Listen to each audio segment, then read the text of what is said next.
Great game tonight, Stanley, but obviously not the result you guys were looking for. What do you think went wrong for the Herd tonight?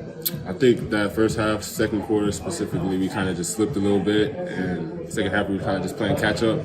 Played a lot better second half, but just not enough to overcome that first half deficit. Yeah, it seemed like in the second half you guys were able to force some turnovers, get out in transition, maybe play some zone defense. How important do you think kind of that more aggressive defense was to fueling the offensive effort? It was important, but it shouldn't take a zone for us to start playing harder and whatnot. I think we gotta be that way from the jump. We can let them punch us in our mouth the first half. So we just gotta come out with that energy from the jump. That said, you had a really efficient game, scoring the ball, knocking down a lot of jumpers. How good did it feel, and could you tell early that it was going to be one of those nights for you? Yeah, I felt good. Teammates and coaches were doing a great job, putting me in position to be successful, and I've been working on my game a lot, so it felt good to get out here and showcase that a little bit, but I wish we got the win. There's some longtime NBA vets on the roster here, but kind of out of commission. You probably have as much, if not more, NBA experience than some of the guys on the team. Are you kind of trying to embrace a leadership role while you're here with the Herd, even though on the NBA level there's guys who have obviously played for decades? For sure. Experience is more of a feeling type of thing. I kind of just feel the experience that I have out there, and certain coverages, being able to talk to the guys, and they're able to listen to what I'm saying. I'm able to take in what they're saying as well. So it's really just building that relationship with them and trying to get better every day.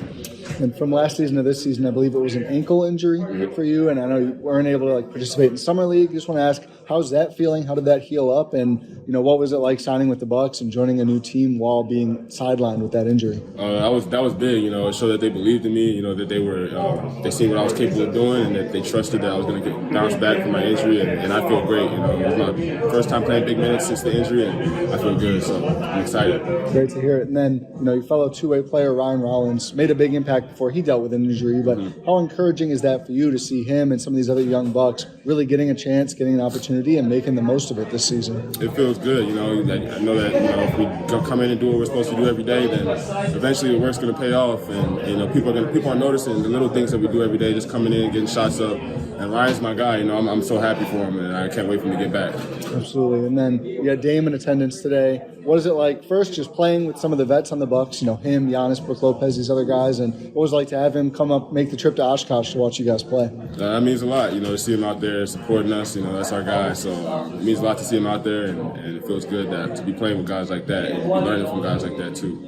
And then next game out for the Herd here, what do you think is the biggest key based on this performance that you guys will have to turn around for the next game? I think we just got to build off of that second half. We know what we can be capable of. It's kind of our first time, playing with these guys together in a format like this. So I think we just got to build off of that second half, watch the film, and come out and play hard from the jump for sure. And then last one, do you have any specific goals for yourself this season as you're on this two-way contract with the Bucks? Just keep improving every day. Win as much games as we can. That's basically it. All right, thanks, Stanley. Yes, sir. Thank you. First thing, Liam. Obviously you got the bloody jersey. How are you feeling? What did you take a shot to the nose? I'm guessing, and physically, how are you feeling after the game? Yeah, I got hit in the nose at some point. I was bleeding a little bit more than I thought I was. Obviously, got all over my jersey and stuff, but I'm fine. Yeah, it was just, we got a good training staff here. They cleaned me up, and I was able to go back out there. Glad to hear it. Not the result you guys were looking for tonight. Skyforce really controlled that first half. What do you think the biggest difference was in the game, looking back at,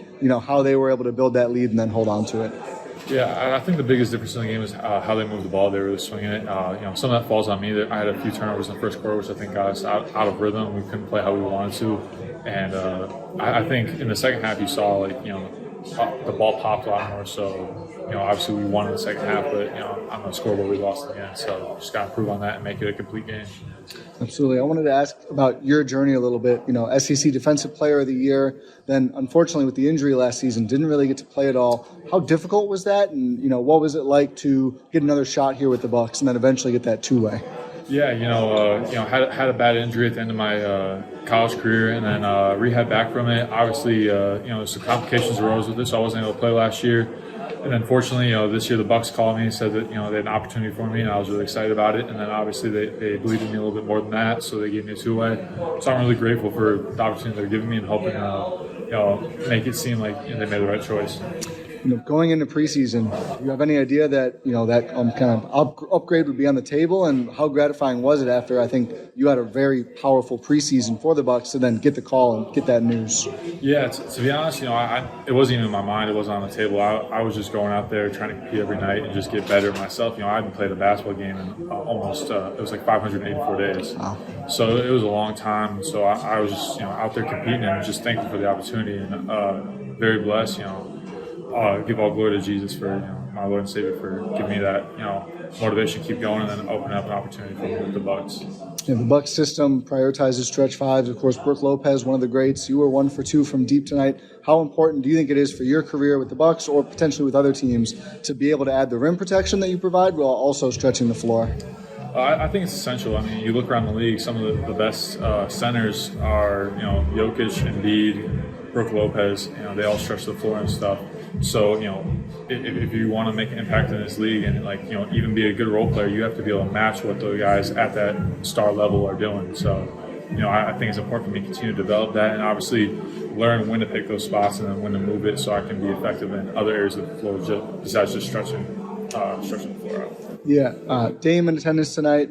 How cool is it to see him make the trip up here to Oshkosh to watch you guys, and what's it been like learning from him and the other vets on the Bucks roster? Yeah, it's amazing. He's a great guy. He's always there. Giving us advice, stuff like that. He's a tremendous vet, and then for him to make the drive up here on an off day for him, that just shows how much he cares, not just about the Bucks, but the development of the Bucks and the future of them. So, very cool and honored to have him come out and play. Especially he's an NBA top 75 player, so of all time. So it's pretty cool. Absolutely. And then just personal goals for you this season, whether you're minutes with the Bucks, minutes with the Herd, whatever. What are you hoping to look back and see that you accomplished this season? Yeah, just trying to get better. But there's some certain things that I know the Bucks want me to get better at, the Herd want me to get better at. So whether it's being better protecting the paint without getting fouls. Obviously, I fouled out tonight, so didn't do necessarily what I wanted to there.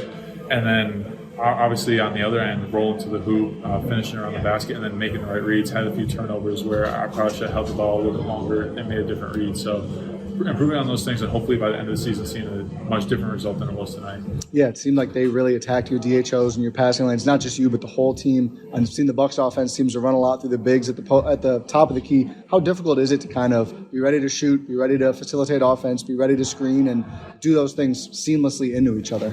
I think it's only difficult when you let yourself get rushed. Obviously, they got into us tonight and stuff, so I think I let myself get rushed, so that's what made it difficult. But, we have great coaches who teach you how to slow down, make the right read, and kind of dissect the defense. So I just need to take that coaching more into consideration and apply it to the games. Yeah, thanks, man. Yeah, thank you.